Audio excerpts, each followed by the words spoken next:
need to know, is writing a book or maybe finishing the one you've started and is in 5 different drafts on your 2026 resolution list? Well, here at Rose and Pearl, we don't do resolutions.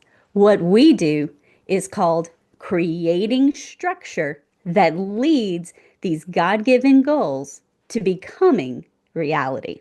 And so in this video, we are going to go through what does it look like to take this resolution that you have, make sure that this is a God given assignment, and then move that from resolution to reality. We're going to look at if you have so many different ideas out there, which one do you actually pick? What does it really look like and cost to self publish? Would traditional publishing be better? And most importantly, what is your book actually called to do? Because if you can't answer that question, why are you writing the book to begin with? So I am so glad that you are here. I am Dr. Carolyn Warren Wiley, founder of Rose and Pearl Publishing, and I help Christian CEOs and speakers, coaches turn their message into best-selling books that create pre-sold clients, grow your visibility, and most importantly, increase your company's revenue. Not because we're here for the money, but because money is an indication of the impact you're making. If you're making money from book sales, it means people are buying it and reading it and being transformed. So that is why we are looking at those dollars. And God is pouring money into his sons and daughters so that they in turn can use that money for his glory and his purposes. I'm so glad that you are here this morning. Let's get started. And I know that you are super busy. Am I right? And so one of the things that I hear the most about why people aren't writing their book is because I am just so busy, Carolyn. I don't have time to sit down and write this. I have a family. I have a growing business. I have a career. I have all of these obligations. I really don't want to add writing a book to the list. Here is where it becomes very important to know why you're writing this book in the first place. If it is a God-given assignment, this feeling in your spirit and in your heart that you can't let go of, that every time you try to put down this book, it keeps coming back up. Every time you try to stop writing, it keeps coming back. That is a God-given assignment. And it means no matter what else is going on in your life, God is expecting you to be obedient with this assignment. And here's the amazing thing. If he is calling you to do this, he will multiply your time and your resources to be able to do the assignment that he has given you. So, how do we deal with this? I don't have time. We learn to write and publish in the pockets of time that we actually do have. It's one of the key tools that I use in my Christian Writers Arise Academy, and it's called the Nap Window Sprint because I developed it when I had a toddler, and the only time I could do anything was if she was asleep. So the Nap Window Sprint, how to use those small pockets of time to write. That's a resource that I will link in the show notes below. And this is going to be an interactive video. I expect you to be putting notes in the comments. I expect you to be interacting with this video, pausing it if you're watching the replay or watching it on YouTube later, and actually commenting, stopping and thinking through some of these questions that I'm going to ask you. Because if you don't think through the questions, it's going to be very difficult for you to take that resolution and make it a God-given reality. So the first question that I want you to spend time writing about is, if you knew your book was guaranteed to bring more clients and more credibility, what would you write about first? I want you to pause and really think about that. If you knew your book was guaranteed to bring more clients and more credibility, what would you write about first?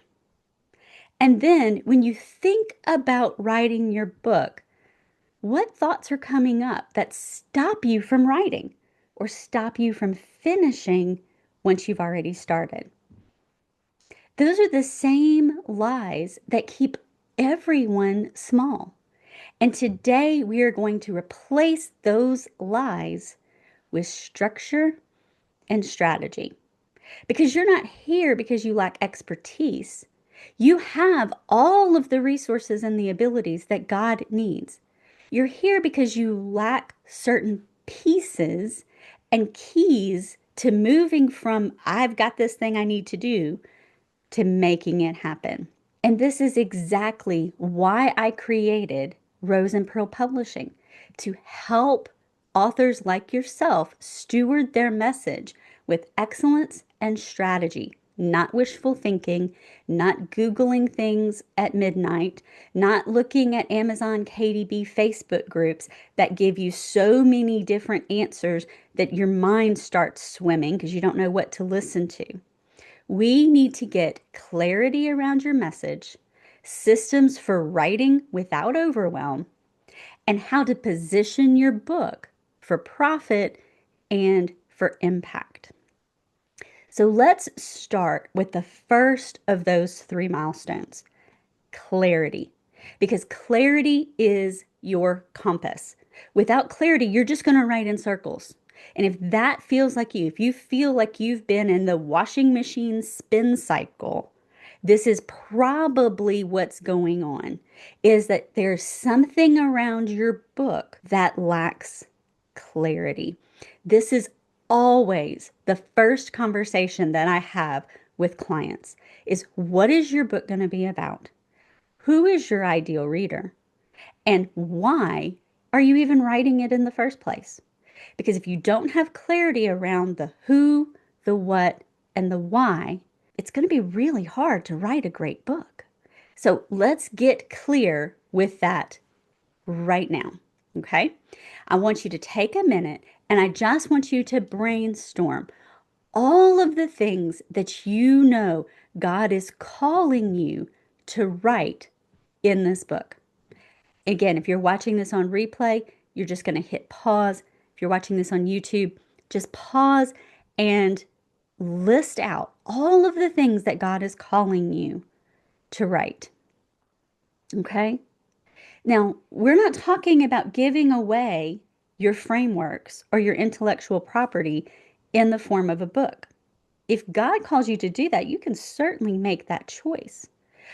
But what I have found is He often calls us to create a desire in the reader for even more transformation than the book itself can fulfill.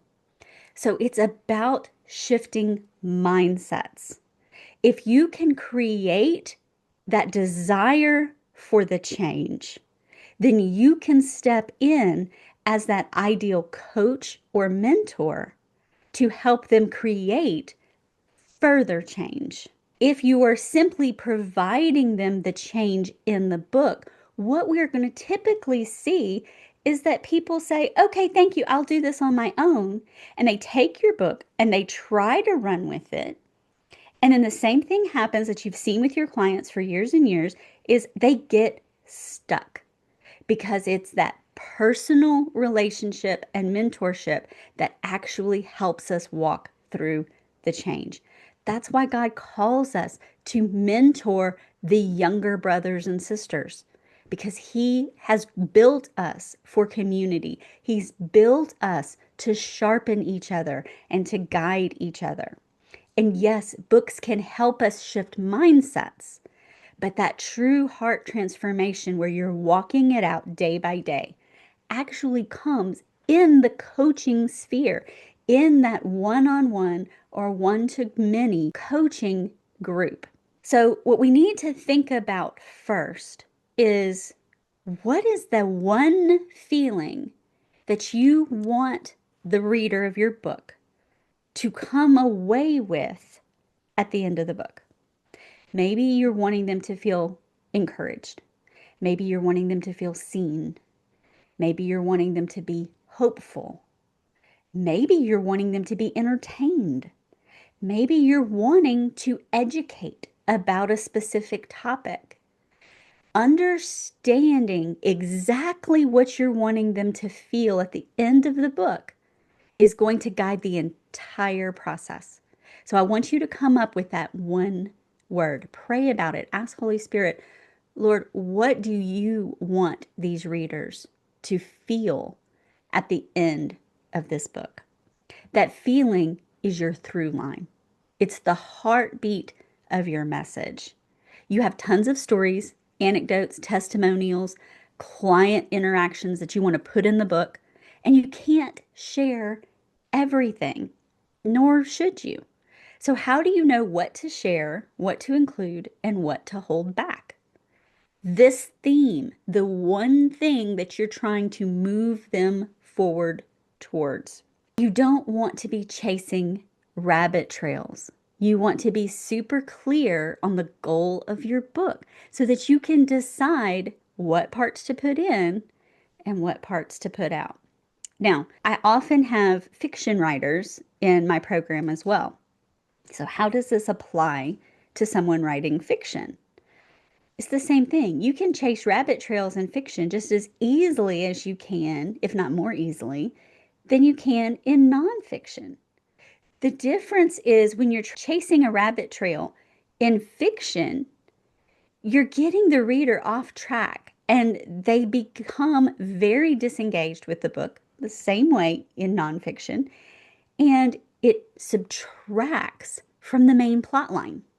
So, this is very important that you have a theme, that you have a structure, and that you are sticking to it so that you're moving the reader from point A to point B where you're wanting them to be at the end. So, you're going to write with the end in mind. Let's also talk about this ideal reader. Who is this ideal reader?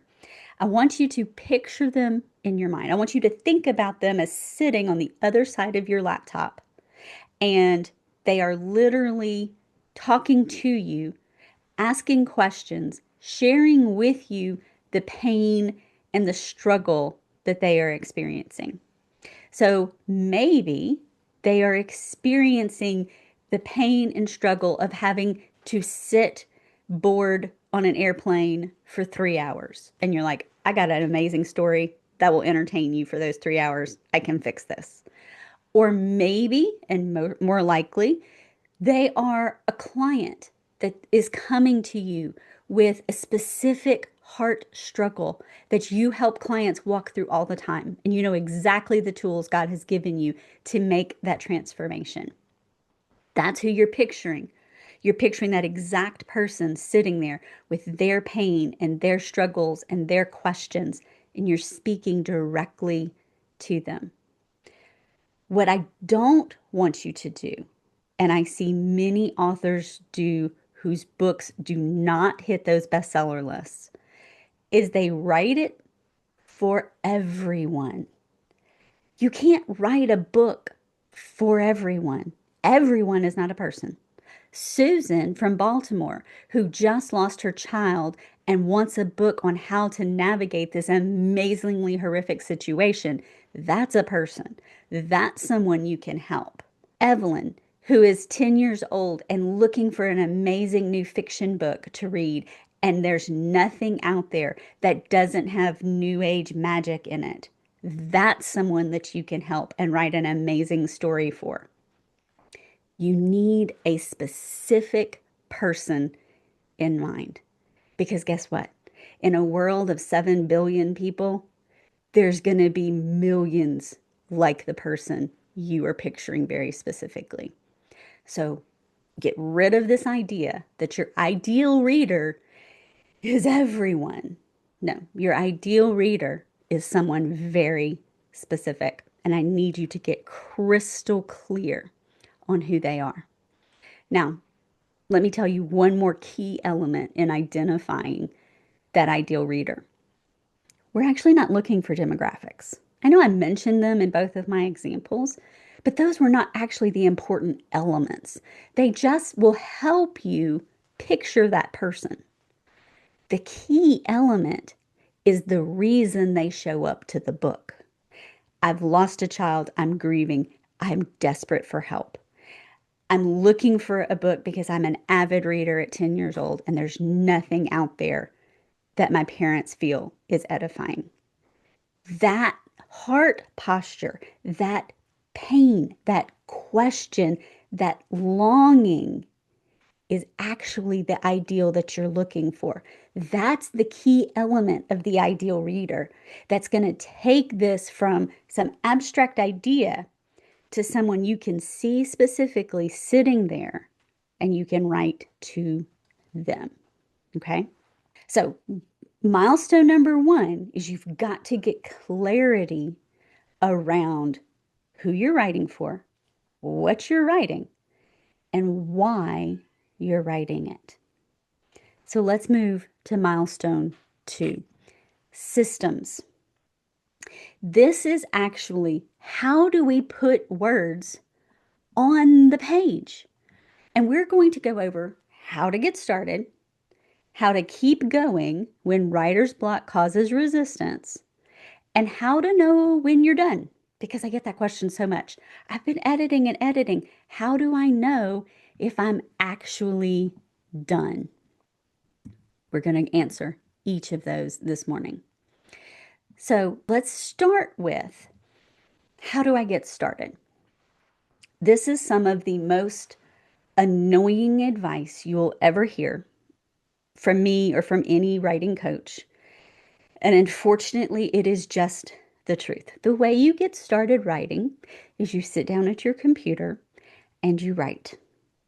I know, frustratingly annoying advice, right? Because you're thinking, well, if I could do that, I wouldn't be talking to you right now or watching this video at 4 o'clock in the morning. I'm very frustrated because there's nothing happening. Let me diagnose that for you. The reason it feels so hard is because your internal editor is making you quit. Now, I've named my internal editor Barbara. Barbara is brilliant. Barbara knows how to spot a comma slice a mile away. Barbara is not helpful at writing. Barbara is not creative in this sense. So when I am writing, I kindly but firmly tell Barbara, please go sit down. This is not your time, honey. I need you to move out of the way. When it is your time to shine, I will call you in front and center, and we will write this amazing thing. But for right now, this is not it. Your internal editor, whether you recognize that your brain is doing that or not, is what keeps you from putting words on the page. You ever watched a young child, like 4 or 5 years old, and they're out playing and they're just free and they are expressive and they are turning flips and they are being silly and they don't care what anybody thinks and they don't care if they fall and hurt their arm. They're not even thinking about that. They're not thinking about if they're doing it right. All they're doing is doing it. They're just playing. That is the key to writing, is allowing yourself to play, to just write without your internal editor showing up.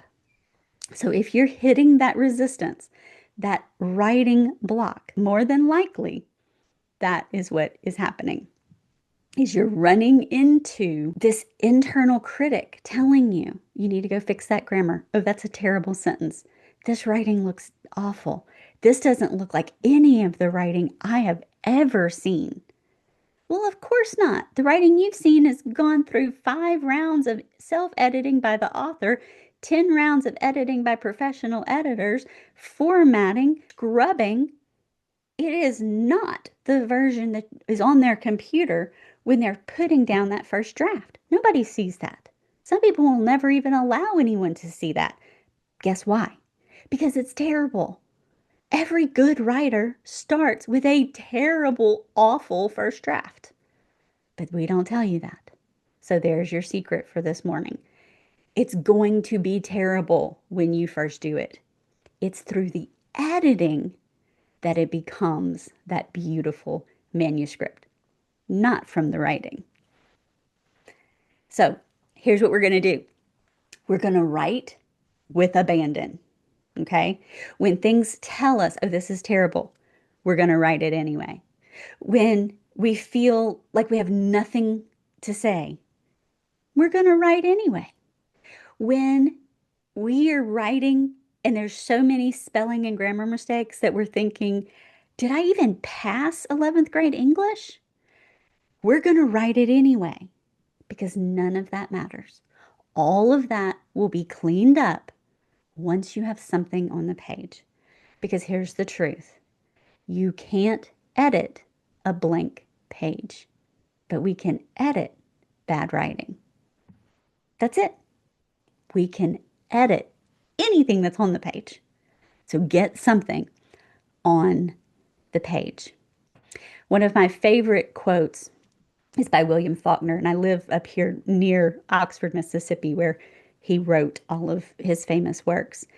And he said he only writes when the muse and inspiration strike. And they strike every morning at 9 a.m. Now, what does that mean? That means when we sit down to write is when the writing needs to happen. And if we train ourselves that when I sit down to write, I'm going to write, regardless of whether I'm inspired, regardless of whether I even have any ideas of what to write, I'm going to do it anyway.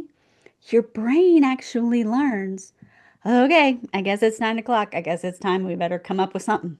And it'll start feeding you that information that needs to go down on the page. It's a muscle and it builds just like any other muscle. Okay, so we have milestone 1 is clarity.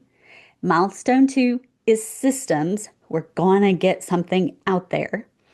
And milestone 3 is positioning it for profit. So clarity, systems, and positioning. So how do we do that? And this is where a lot of people get stuck. They have that first draft and they're super, super excited about it.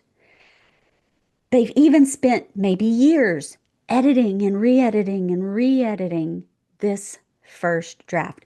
Maybe they've tried to go a traditional route and they've sent this off to agents and have heard crickets. What are you supposed to do so that this can get published and publish for profit? Well, the first thing you need to do is understand every publishing endeavor, every book that is published, costs a lot of money to publish, and someone is going to pay that bill. So you're either going to have a traditional publisher pay that bill for you in advance, and then you're going to reimburse them on the back end through your royalties, or you are going to pay that bill in advance and reimburse yourself through the back end in royalties. Those are pretty much your options. There's a middle ground called hybrid publishing, where you pay someone else to publish it for you, and then you pay yourself back for what you paid them through the royalties. Again, royalties are how you make money off of a book, but those come after all of the work and all of the expenses to publish have already incurred. That's why so many people were kept out of the publishing industry for so long, because it was expensive and it takes a lot of money to publish a book. So people are going to argue with me and say, that's not true. Amazon KDP is free to publish. You can just put your manuscript up there and publish it. Absolutely, you can. And if you put together a manuscript that you've not invested in professional editing on, and you have not invested in professional formatting on, and you've not invested in a professional cover, and you've not invested in the time, resources, training, or professionals to get the marketing correct, or invested in ads, You're going to sell about 5 copies, 2 of which will be to your mother. That's what happens. Those whose books are doing amazingly well are ones who have invested in the publishing process. They've hired the personal coaches. They've hired the professional editors. They've hired actual cover designers instead of mocking up something on Canva, unless they know what they're doing on Canva and know how to make a good book cover. They've done the things that are required to make the quality of the book equal to the quality of the traditionally published book. Because here's the truth: traditionally published books sell better because they are of a higher quality. And the reason they are of a higher quality is because of all of the professionals who have put their time and expertise into making that book a better quality product. So if you hire the professionals yourself and put in the time and money to make that book a higher quality product, you're going to see a return on that investment. Here's the other thing, especially for self-published authors. Often the return on your investment comes in what we call back end offers. So I'm a coach and I'm writing a book that I want people to read and then choose to work with me. And I have a coaching program that I want them to join because I know that's how I can best help and serve them. I'm a speaker and I want them to read my book and say, oh my gosh, I've got to have her on my show. I've got to have her on my stage. She needs to be the keynote speaker at my event. I'm a fiction writer. And I know that if someone falls in love with one of my books, they're then going to go buy every book I ever write. So I'm going to make these books so amazing that then every time I put out a book, I can guarantee myself sales because they will love what I have put out. I just saw that with one of my clients.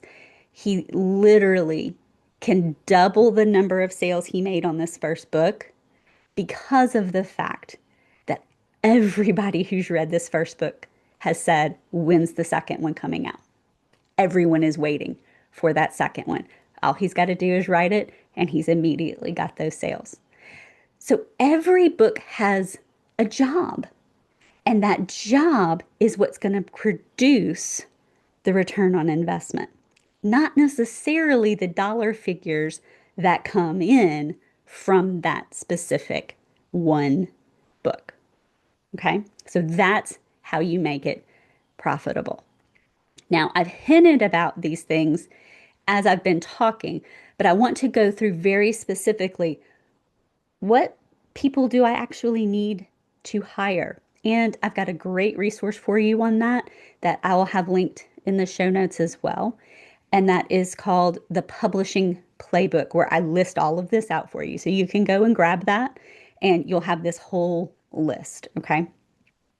The first thing that you need to invest in is high quality editing. You can find amazing editors on the Freelance Editors Association website, on Readsy. Those are just 2 places. There's multiple places that you can find people who are professionals at this, who know what they're doing, who have the right credentials, and they will typically offer one of 3 different rounds of editing. The first round of editing is developmental editing. They're going to look at the big picture. This is especially important in fiction, but is important in every genre. They're going to look at the big picture. They're going to say, do you have the story arc correct? Are the chapters in the right order so that there's a natural flow for the reader, that it makes sense? Are there gaps? Are there things missing? This is usually going to be your most expensive type of editing because of what all it involves and entails. What you shouldn't expect from a developmental edit is for them to be fixing your sentence structure, your paragraphs, your word choices, your grammar, your spelling. They're not going to even be looking at any of that. That's going to come in the second round of professional editing. And it's a little bit cheaper, but you need all three. The copy edit is when they're going to go, or the line edit, they're going to go literally line by line. They're looking for grammar, they're looking for spelling, they're looking for sentence structure, your voice, your tone, all of those things, making sure that they are consistent. The last round of editing, which a lot of people kind of go, oh, that's not as important, it's equally as important, is the final proofread, where you're actually going through and making sure every period is there, making sure there aren't weird marks anywhere, looking that there aren't missing words somewhere. You'd be amazed at, even though a professional who's done it for years has gone through it 3 times before you, y'all will still find things that need to be fixed in that proofreading stage. So hire the best. Don't skimp here. This is where the largest majority of your publishing budget should go, is in the editing. The next thing you're going to need to hire are designers. You need someone who can do cover art. You need someone who can do interior design. Those are usually 2 different designers. The formatting for the interior can be done by certain software products as well, like Vellum, Atticus. Scrivener does an okay job, but it's not great. It's much better at writing than it is at formatting. But there are professionals that you can find. Again, Reezy is a great resource for this, but they're on Fiverr and Upwork as well, that can do that interior formatting for you. One of the best places I know for cover art is 100covers.com. And the reason for the name is because their intro package, that's their base package, is $100. So those are some great resources. I've personally used 100covers.com, and their work is incredible. The other thing that you're going to need to really make sure that you are spending money on is marketing. You're going to need to have ads. You're going to need to be putting it out there and getting visibility. If you have a very large social media audience, I'm talking tens of thousands, if not more, in your social media audience, you can probably go less on the ads. But even with large audiences, running ads, specifically ads on Amazon, is probably going to be one of your best ways to do that. You're also going to need book reviews, because people love social proof. They want to know that other people like this book. And I have an entire video on ways that you can ethically get more book reviews. And so I will link that as well. The key takeaway here is that your book is part of a bigger business strategy, whether you're a fiction author and that's your actual business is the writing, or you're a nonfiction author whose bigger business is speaking or coaching or some other service-based business. The book is the authority engine that's going to build trust, it's going to build visibility, and it's going to create leads even while you are resting. So I want you to imagine for a minute how different your business could look if your book was doing the heavy lifting. You could be bringing in clients who already know you, who already trust you. And so that when you jump on a call with them, the questions aren't around, why do I need to work with you? The questions are, how can I work with you? When you're on a call pitching to be on a podcast, the podcast host is already looking at your book and saying, when can you come on and do this? That's the kind of power that comes in a written book. And if you are ready to see what this could look like for your book, I'm happy to jump on a 15-minute call with you and go over what this could do in terms of visibility for your business, your company. So, in the links below, I will be posting that, and you can jump on that free call and we'll talk about what this actually looks like. The marketplace trusts a book title more than your DMs, and your book might just be the key to your next level of impact. So don't wait until it's perfect. Just write it anyway. And make sure that you have that clarity, the systems, and that you're positioning it for profit so that you get the most return on your investment of time, resources, and energy. I will see you next time.